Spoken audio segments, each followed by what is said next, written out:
Juste une dernière chose, Olivier Véran, la chaîne C8 a été condamnée hier à une amende record. 3,5 milliards d'euros, lourdement condamnés par l'Arcom, qui est l'autorité de régulation, après des injures lancées en direct par Cyril Hanouna au député insoumis Louis Boyard en novembre. Il l'avait traité, je cite, d'abruti, de tocard, de merde. C'était les mots de Cyril Hanouna. Et donc C8 est condamné à payer 3,5 millions d'euros. Le groupe Canal+, propriétaire de C8, va faire un recours en justice. 3,5 millions d'euros. Est-ce que cette sanction, de votre point de vue, est justifiée? Alors, c'est une affaire qui est désormais en justice, donc je ne peux pas la commenter.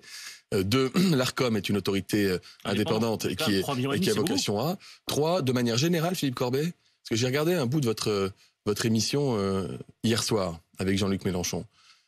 Je trouve qu'il y a trop de violence en politique et il y a trop de violence exprimée sur l'ensemble des plateaux dès lors qu'on commence à parler de politique. En l'occurrence, là, c'était l'animateur.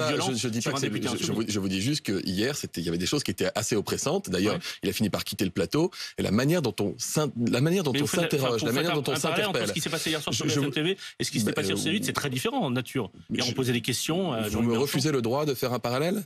Non, je m'interroge sur ce parallèle. Dans ce cas-là, je vous propose d'aller au bout de mon parallèle. Allez-y. De plus en plus, on va assez facilement à l'invective, à des mots qui sont durs, à des formules assez fortes. Il en va de la politique, il en va d'autres sortes de plateaux.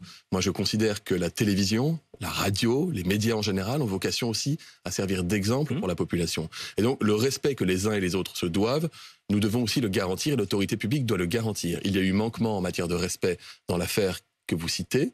Et donc, ce manquement a été sanctionné. Olivier Véran, je vous avais posé la question sur cette séquence quelques jours après, c'était en novembre, vous étiez invité de BFM, et vous aviez dit à peu près la même chose, qu'on aime ou pas Louis Boyard, qu'on partage ou non ses idées, il reste un élu, il a le droit de s'exprimer comme il l'entend, et on n'a certainement pas à l'injurier ou l'insulter. Et vous aviez ajouté, il se trouve que par choix, je ne suis jamais allé dans une émission de Cyril Hanouna. Depuis, Olivier Véran, vous êtes allé sur un plateau de Cyril Hanouna. Oui. Donc sur un plateau où, selon vous, il y a de la violence contre des élus, il y a quelque chose d'inacceptable. C'est pas incohérent. Je ne dis pas que la violence est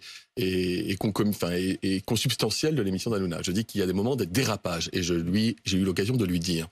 Je suis porte-parole du gouvernement et j'ai beaucoup réfléchi à cette question. Et c'est vrai que j'étais, je crois, le seul membre du gouvernement dans le mandat précédent ne jamais être allé, d'ailleurs ni sur C8 ni sur CNews. J'étais porteur du mandat de ministre de la Santé et j'avais dit en pleine crise sanitaire, vous avez fait un choix de ne pas aller sur certaines antennes. C'est ou Perron et Raoult ou moi. Bon, parce que j'estimais que la chose était trop sérieuse. Porte-parole, il est important d'aller s'adresser à l'ensemble des Français qui regardent la télévision, écoutent la radio. Il se trouve que je n'ai jamais eu autant de retours directs de gens, et notamment de jeunes, après une émission qu'après celle que j'ai faite chez Cyril Hanouna. Vous voyez bien toute l'ambiguïté autour de cette émission. C'est-à-dire que, à la fois, c'est pas la même, excusez-moi, c'est pas la même. C'est Cyril Hanouna, c'est le même les conditions sont pas les mêmes. Vous n'avez pas des chroniqueurs qui interpellent à tout bout de champ, etc. Donc les choses étaient, je ne connaissais ni les intervenants, ni les thèmes, mais les choses étaient cadrées dans la mesure où il n'y avait pas 50 personnes pour commenter en permanence. Donc les conditions du débat étaient davantage similaires à ce que nous connaissons ce matin qu'à une foire d'empoigne, comme on peut l'avoir dans des émissions de variété. Donc il faut aussi choisir là où on intervient. Mais c'était une longue réflexion, oui, je l'assume. Est-ce que Cyril Hanouna est dangereux pour la démocratie?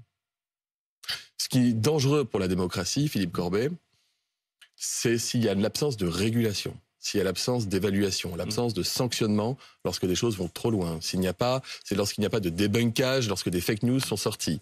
C'est si on laisse tout dire sans aucun filtre. Ce qui est dangereux pour la démocratie, c'est la montée de cette espèce de mouvement complotiste qui grossissent et qui ont parfois des communautés sur les réseaux sociaux supérieures à celles des chaînes d'information ou celles des grands quotidiens nationaux. Et face à cela, nous devons être forts. Le président de la République nous a demandé d'engager un travail sérieux à travers des états généraux de l'information pour renforcer à la fois toutes les questions qui sont en lien avec l'éthique, avec la capacité de présenter une information claire, loyale, appropriée, sans évidemment réguler à outrance les choses, mais faire en sorte que l'information ait une valeur peut-être supérieure à la désinformation. C'est quelque chose qui traverse toutes les démocraties occidentales.